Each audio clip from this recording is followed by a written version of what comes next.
Historicky první ročník má za sebou MBCon, který se konal o víkendu v Domě kultury v Mladé Boleslavi.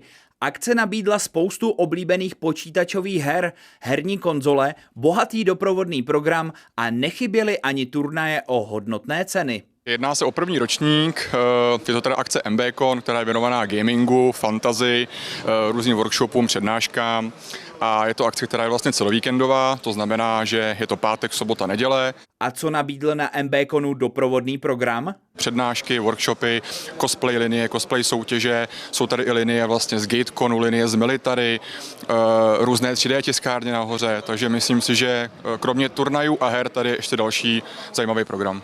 Za jakým programem jste sem dneska přišla? Za cosplayovou linií. Co vás třeba zaujalo z toho doprovodného programu nebo z celkového programu?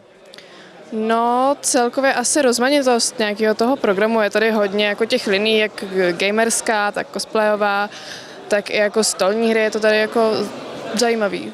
Určitě největším lákadlem pro návštěvníky i hráče byly turnaje o zajímavé ceny.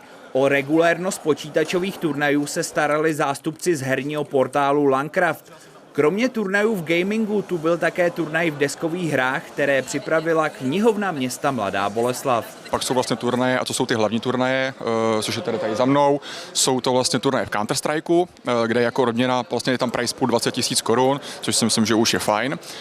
Jako odměna pro ty hráče. A pak jsou tady vlastně turnaje v menších hrách, takových starších, my jim říkáme retro turnaje, což jsou vlastně hry jako je Warcraft, Starcraft, jsou to ty hry, které se hrály před těmi 15-20 lety. A tam vlastně na každý turnaj je prize pool 1000 korun. Takže myslím si, že to je fajn odměna. Za jakým programem jste sem dneska přišli? No, chtěli jsme se zahrát turnaj v CSku a tak se podívat, co tady je a užít si to. Jaký hry všechny chcete vyzkoušet? No tak FIFU teď hrám, nebo EFC 24, CSko, no a uvidíme nějaký další. Matko představená, můžu se vás zeptat? No jasné. Za jakým programem jste sem dneska dorazila? Já jsem sem dorazil tady za CS2 turnajem se svým školním týmem. Zaujalo vás ještě kromě CSka něco? Určitě, já jsem jako na anime, takže toho tady je dostatek, takže tady utratím asi pár tisíc.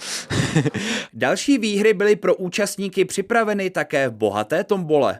Jako takový bonus tady máme tombolu, kde vlastně máme okamžité výhry v tombole, které se vydávají vlastně v tombolárně a dále tady máme vlastně 8 hlavních výher, mezi které patří například poukaz na nákup do Smartyho, konzole vlastně od našeho partnera, jsou tam od Nutrenda proteinové vlastně nápoje, jsou tam opravdu jako věcné ceny v rozmezí 1000 až 4000 korun. Nejvíce času při přípravě zabralo organizátorům akce zajistit především technické zázemí. To nám poskytl náš partner Dragon Internet, který nám vlastně natáhl špičkové připojení, takže za to jim děkujeme.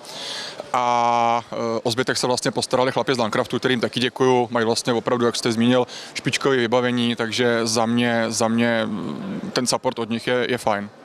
Nejen v počítačových hrách, účastníci MBConu mohli zapařit také na sobotní afterparty, kterou měl na starosti známý DJ Jirka Štěpánek.